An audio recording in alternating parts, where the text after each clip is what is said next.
Oh, hello, great readers. I'm Belchan. I'm Nimakong. I'm Banchan. In this class, I'll read to all of you. 16 Sec. 2 of Jane Eyre, an autobiography. As. Ah. Jane Eyre, an autobiography. Charlotte Brontë. Chap. 16 Sec. 2. Square. Flat figure. And uncomely. Dry. Even coarse face. So distinctly to my mind's eye that I thought, no, impossible. My supposition cannot be correct. In our own hearts, you are not beautiful either, and perhaps Miss Chap, Rochester proves you. At any rate, they did. And last night, remember his words. Remember his look. All. Language. Glance. And tone seemed at the moment vividly renewed. I was now in the schoolroom. Ada was drawing, and directed her pencil. She looked up with a sort of start. Qu'avez vous, mademoiselle, said she. Votre extrême comme la fuel. Ardent. Eyes. I am hot. Aloud. Sketching. I went on thinking. Notion I had been conceiving respecting Grace Poole. It disgusted me. Myself with her. And found we were different. Was quite a lady. And she spoke truthfully was a lady. I looked much better than I did Bessie saw me. Colour and more flesh. More life. More vivacity. Hopes and keener enjoyments. Evening approaches, said I, as I looked towards the window. I have never heard Mr. Rochester's voice was step in the house today, but surely I shall see him before night. The morning. Now I desire it. Windows actually closed. Ada left me to go and play in the nursery with Sophie. Most keenly desire it. I listened for the bell to ring below. Listened for it coming up with a message. I fancied sometimes I heard Mr. Rochester's own tread.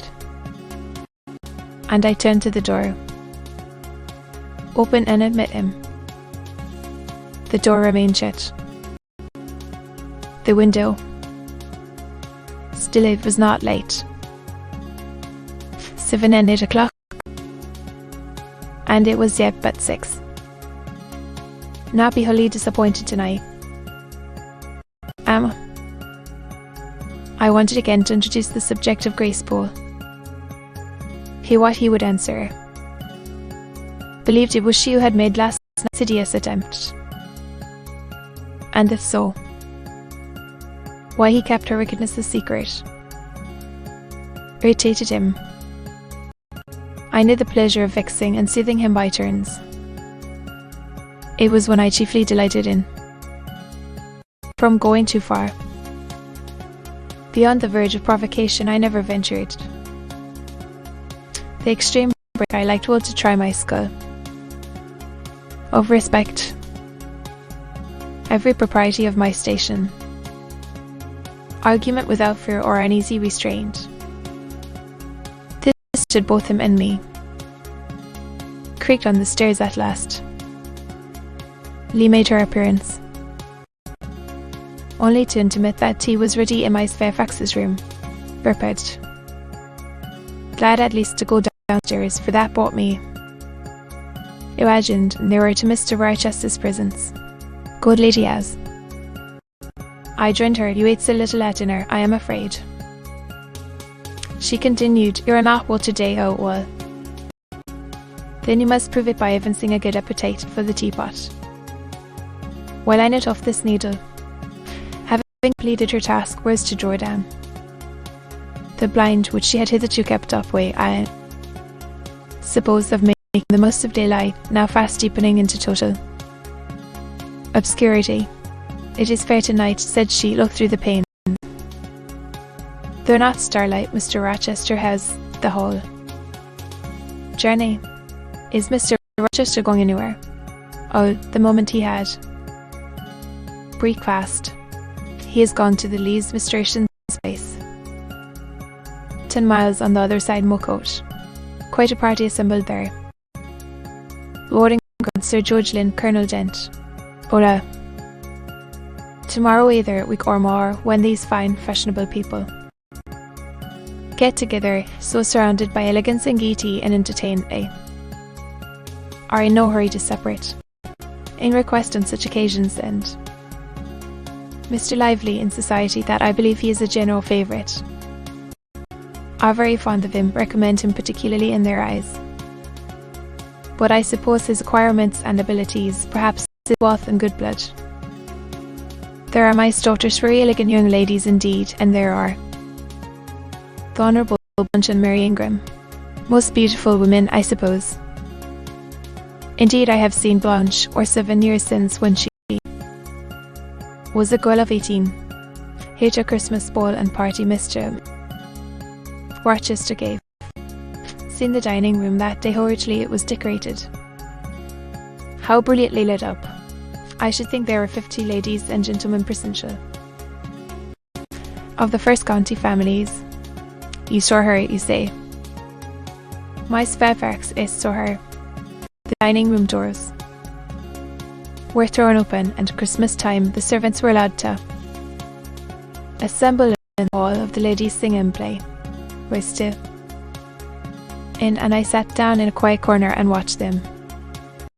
Never saw a more splendid scene. The ladies were magnificently dressed, them at least most of the young girls looked handsome, tall, and bust. Shoulders long, graceful neck, olive complexion, dark and clear features, as rather like Mr. Rochester's. Large and black, brilliant as her jewels. And then she had such a fine head of hair, waving back and so becomingly arranged a crown of thick plaits behind, in front the longest, the glossy skull's eye, a verso, in pure white breast tied at the side, and descending in long tourney. She wore an amber-coloured flower. In her hair she was greatly admired.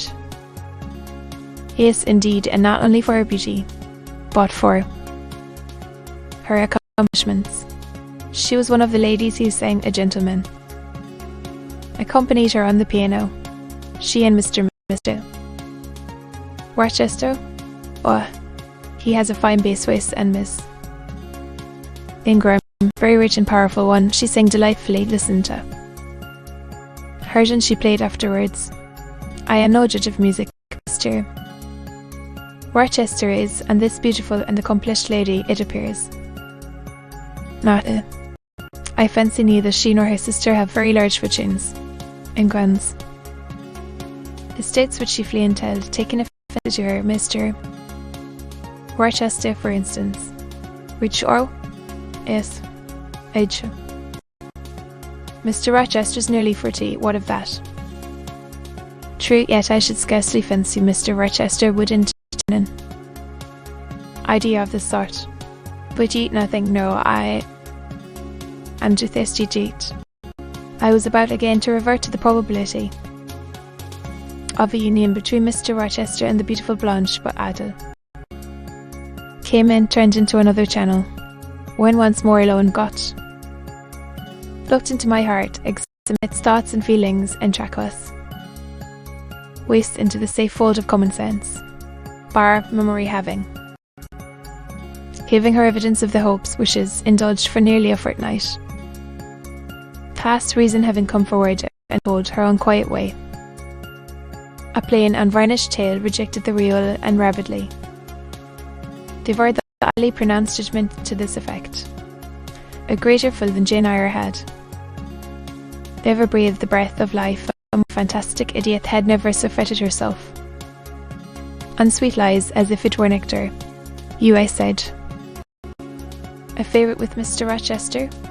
You gifted with the power of pleasing him in any way, or your folly seconds me. Man of the world to a dependent and a novice. How dared you? Puss-stupid dupe. Could not even self-interest make you wiser? Warning the brief scene of last night. Cover your face and be ashamed. Something in praise of your eyes. Did he? Blind puppy. Blared lids and look on your. On a cursed senselessness. Woman to be flattered by her superior who cannot possibly intend to marry her. Them which, if unreturned and unknown, it and if discovered and responded must lead ignis fatuus like into merry wilds whence there is no extrication. Listen. Then, Jane Eyre, to your sentence tomorrow.